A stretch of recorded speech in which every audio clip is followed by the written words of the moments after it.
باللہ من الشیطان الرجیم بسم اللہ الرحمن الرحیم الصلاۃ والسلام علیک یا رسول اللہ وعلی آلک و اصحابک یا حبیب اللہ۔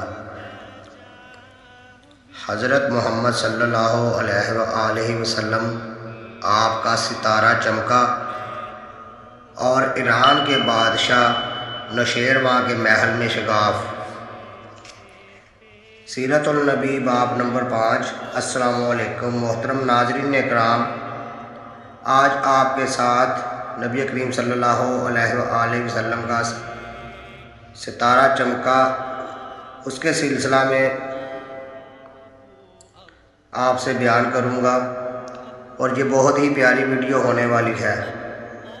آپ سے گزارش ہے کہ ویڈیو کو پورا دیکھنا، انشاءاللہ تعالی آپ کے دل کو سکون ملے گا۔ تو شروع کرتا ہوں۔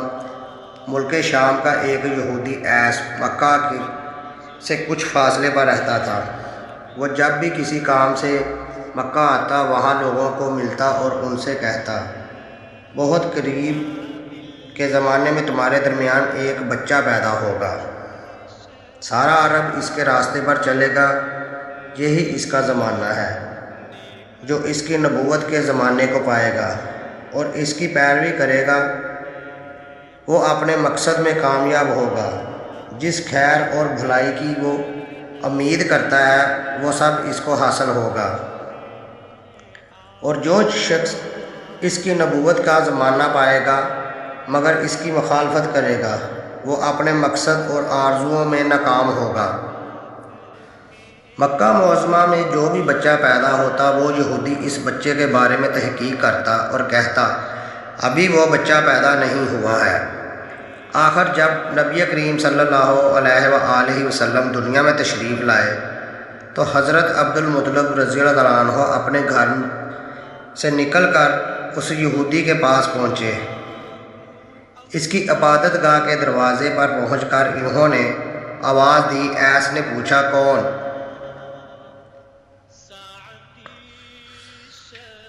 تو انہوں نے اپنا نام بتایا اور پھر اس سے پوچھا، تم اس بچے کے بارے میں کیا کہتے ہو؟ یہودی نے آپ کو دیکھا اور کہا، ہاں تم ہی اس بچے کے باپ ہو سکتے ہو، وہ بچہ پیدا ہو گیا ہے جس کے بارے میں نے سب لوگوں سے کہا تھا، وہ ستارہ آج طلوع ہو گیا ہے، جو اس بچے کی پیدائش کی علامت ہے، اور اس کی علامت یہ ہے کہ اس بچے کو ابھی درد ہو رہا ہے، یہ تکلیف اسے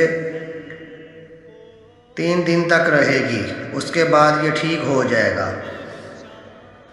ناظرین، راہب نے یہ جو کہا تھا کہ بچہ 3 دن تک تکلیف میں رہے گا، تو اس کی تفصیل یہ ہے کہ آپ نے 3 دن تک دودھ نہیں پیا تھا، اور یہودی نے جو یہ کہا تھا کہ آپ ہی اس کے باپ ہو سکتے ہیں، تو اس سے مراد یہ ہے کہ عربوں میں دادا بھی باپ کہا جاتا ہے، اور نبی کریم صلی اللہ علیہ وآلہ وسلم نے ایک بار خود بھی فرمایا تھا کہ میں حضرت عبد المطلب کا بیٹا ہوں۔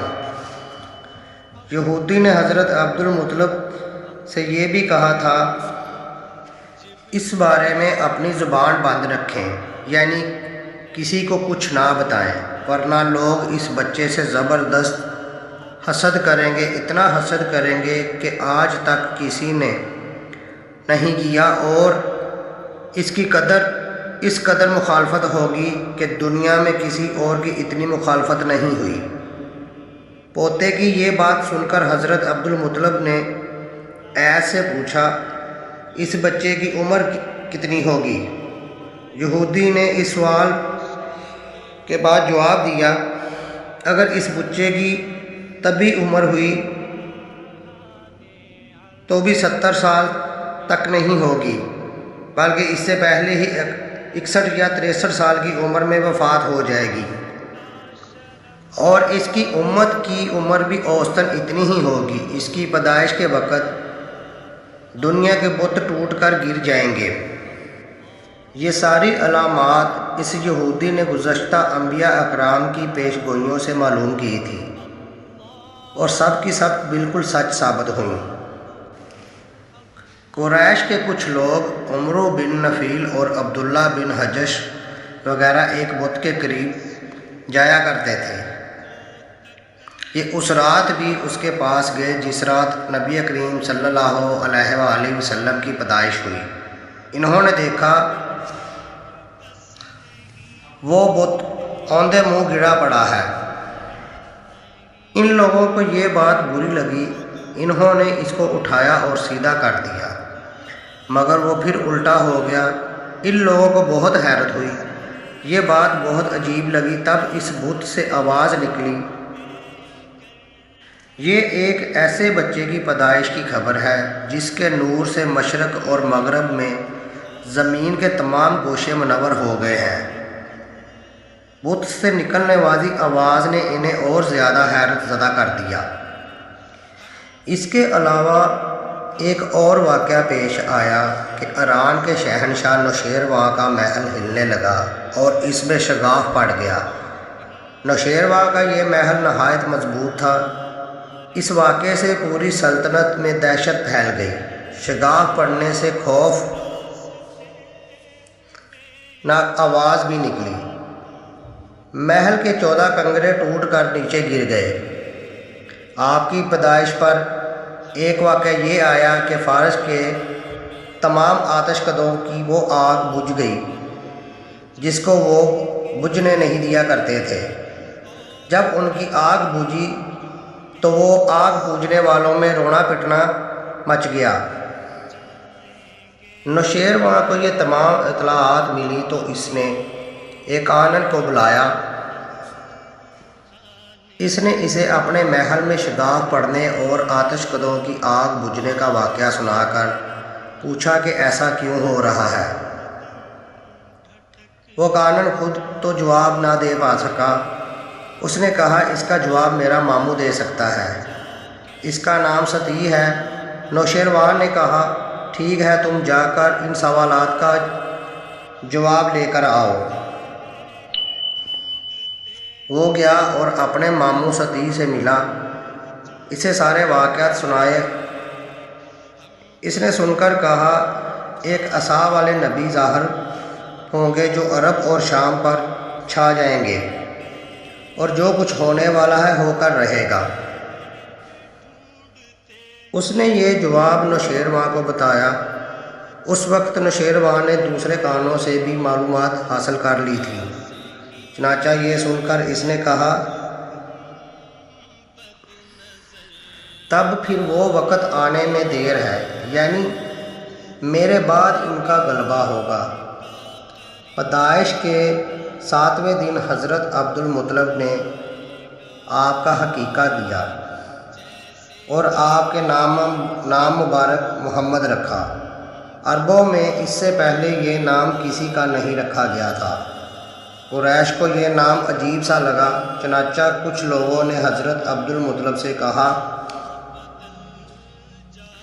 اے عبدالمطلب، کیا وجہ ہے تم نے اس بچے کا نام اس کے باپ دادا کے نام پر نہیں رکھا بلکہ محمد رکھا، اور یہ نام نہ تمہارے باپ دادا اور نہ ہی تمہاری قوم میں سے کسی کا ہے؟ حضرت عبدالمطلب نے ان کو جواب دیا میری تمنا ہے کہ آسمانوں میں اللہ تعالیٰ اس بچے کی تعریف فرمائے اور زمین پر لوگ اس بچے کی تعریف کریں۔ محمد کے معنی جس کی بہت زیادہ تعریف کی جائے۔ اسی طرح والدہ کی طرف سے آپ کا نام احمد رکھا گیا۔ احمد نام بھی اس سے پہلے کسی کا نہ رکھا گیا تھا۔ مطلب یہ کہ ان دونوں ناموں کو اللہ تعالیٰ نے حفاظت فرمائی اور کوئی بھی یہ نام نہ رکھ سکا۔ احمد کا مطلب یہ ہے سب سے زیادہ تعریف کرنے والا۔ ناظرین، علامہ شنیلی نے لکھا ہے آپ احمد پہلے ہیں اور محمد بعد میں ہیں، یعنی آپ کی تعریف دوسروں نے بعد میں کی، اس سے پہلے آپ کی شان یہ ہے کہ آپ اللہ تعالیٰ کی سب سے زیادہ حمد و ثنا کرنے والے ہیں۔ قرآنی کتابوں میں آپ کا نام احمد ذکر کیا گیا ہے۔ آپ کی والدہ کے بعد آپ نے سب سے پہلے صوبیہ کا دودھ پیا تھا۔ صوبیہ نبی کریم صلی اللہ علیہ وآلہ علیہ وسلم کے چچا ابو لہب کی باندی تھیں۔ ان کو ابو لہب نے آپ کی پیدائش کی خوشی میں آزاد کر دیا تھا۔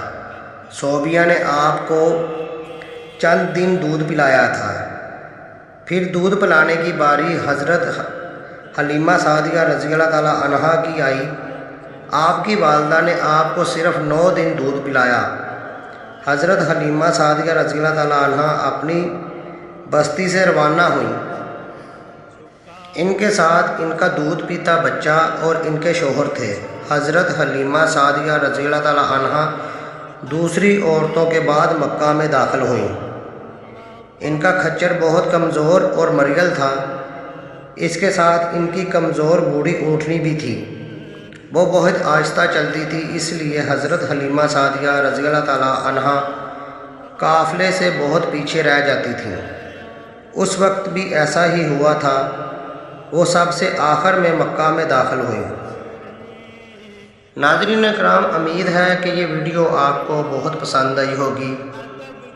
مزید ایسی اسلامک ویڈیو کے لیے میرا چینل نور المدینہ کو لائک اور سبسکرائب ضرور کریں اور اس ویڈیو کو آگے ضرور شیئر کریں،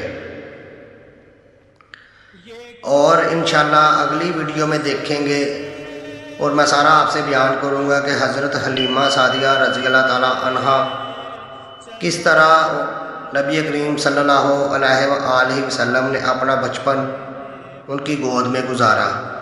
تب تک کے لیے اللہ حافظ۔